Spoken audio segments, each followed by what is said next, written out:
नमस्कार। हमारे चारों तरफ एक ऐसी अदृश्य शक्ति है जिसे हम देख तो नहीं सकते, लेकिन महसूस जरूर कर सकते हैं।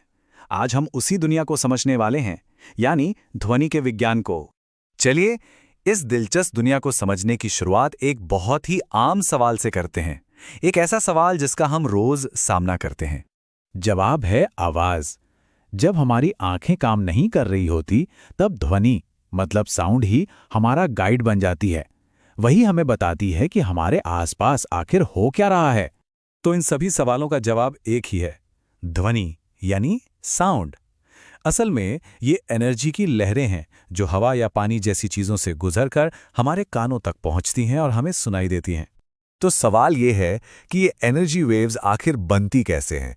साउंड के पैदा होने का सबसे बेसिक, सबसे फंडामेंटल प्रिंसिपल क्या है?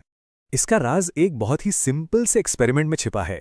देखिए, जब पानी से भरी थाली पर हल्की सी चोट की जाती है तो हमें आवाज भी सुनाई देती है और पानी में लहरें भी साफ साफ दिखाई देती हैं। अब यहाँ एक बहुत जरूरी बात सामने आती है। वो जो आवाज हमें सुनाई दी और वो जो पानी में लहरें दिखीं, वो दोनों एक ही वजह से हुईं। उनका सोर्स, उनका स्रोत एक ही है।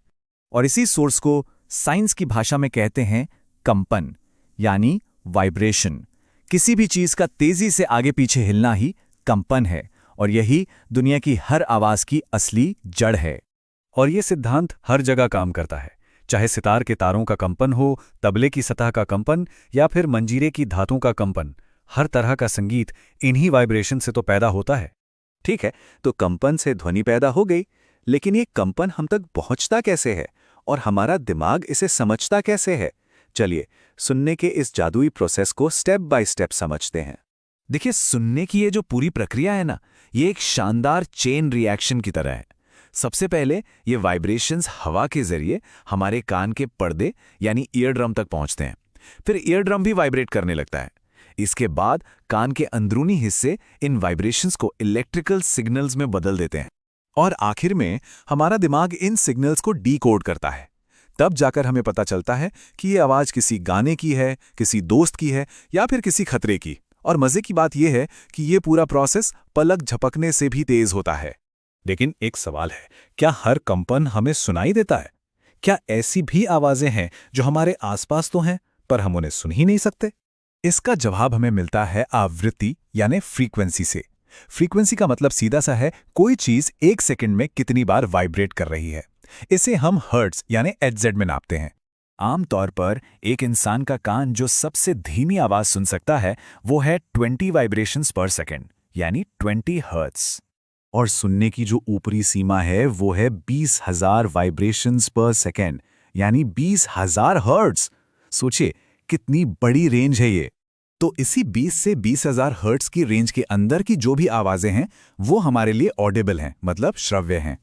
लेकिन इस रेंज के बाहर भी ध्वनियों की एक पूरी दुनिया है, इनऑडिबल साउंड्स की दुनिया, जैसे कुत्तों को बुलाने वाली सीटी या फिर मेडिकल अल्ट्रासाउंड, जिनकी फ्रीक्वेंसी इतनी ज्यादा होती है कि हमारे कान उन्हें पकड़ ही नहीं पाते। इंसानों ने न सिर्फ साउंड की साइंस को समझा है, बल्कि हजारों सालों से इसका बेहतरीन इस्तेमाल भी किया है। ध्वनि का यह ज्ञान सिर्फ किताबों में नहीं है, बल्कि इसका एक शानदार उदाहरण हमें इतिहास में भी मिलता है।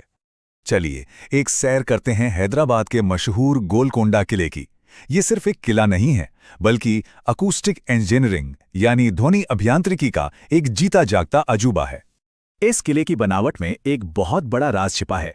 इसके मेन गेट के नीचे एक खास जगह पर अगर ताली बजाई जाए तो उसकी आवाज साफ साफ 1 किलोमीटर दूर किले के सबसे ऊंचे पॉइंट तक पहुंच जाती है। ये कोई जादू नहीं था, बल्कि साउंड रिफ्लेक्शन और अकाउस्टिक्स का कमाल था। इसे एक वायरलेस वार्निंग सिस्टम की तरह इस्तेमाल किया जाता था। मतलब एक ताली की आवाज से बिना किसी टेक्नोलॉजी के दुश्मन के आने की खबर किले के अंदर तक पहुंचा दी जाती थी। गोलकोंडा किले की ये कहानी हमें बताती है कि ध्वनि की गहरी समझ से क्या कुछ हासिल किया जा सकता है, और ये सोचने पर मजबूर करती है कि हमारे आसपास विज्ञान के और ना जाने कितने ऐसे रहस्य छिपे हैं जो बस खोजे जाने का इंतजार कर रहे हैं।